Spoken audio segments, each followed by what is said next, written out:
Don't talk to strangers. Don't take food from strangers. Don't follow strangers. Don't go alone. Don't have any public account. Don't post any photos online with me.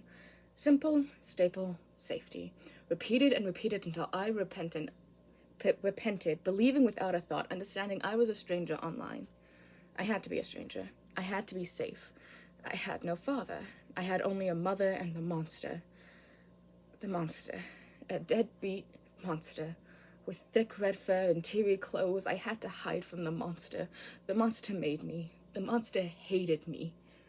The monster's a bad, bad man. The monster knew my mother, and the monster could find my mother online through me. I had to keep me and my mother safe from the monster. I had to be a stranger.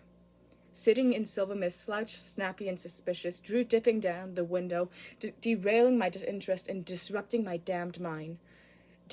Damned mind. Just a friend would repeat in my mind, my mother assuring me it was just a friend. Her tone betrayed and bothered me. It wasn't just a friend. To her and to me, it was a stranger. Silver Mist drove down the street. I couldn't care less about this stranger, with no knowledge of their ideas and personality. I had no choice. I was forced into this car to go meet this stranger to me and Mum. She set this up for failure, like a teacher telling you nothing about a test. This was going to be a disaster.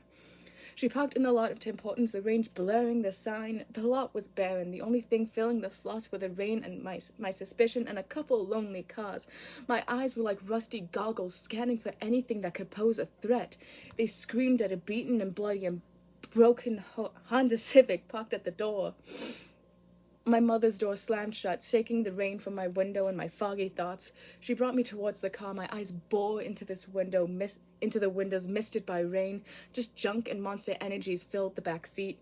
My mother led me inside, the warmth blasting off the cool chill of the rain. She sat down next to a red man, his large red coat looking like thick red fur. This wasn't a man. This wasn't a stranger. This was the monster. The monster looked at me. His teeth bore a sharp smile. I did not look at the monster.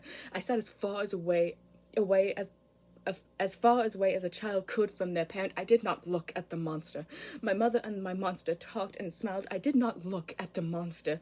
The idle chatter of strangers around did nothing to silence the monster. I did not look at the monster. My mother knew how to spark a reaction. My confidence and pride could get the best of me. I did not look at the monster. She bragged about me besting the boys in the fishing competition. I looked at the monster. A stranger welcomed me in return.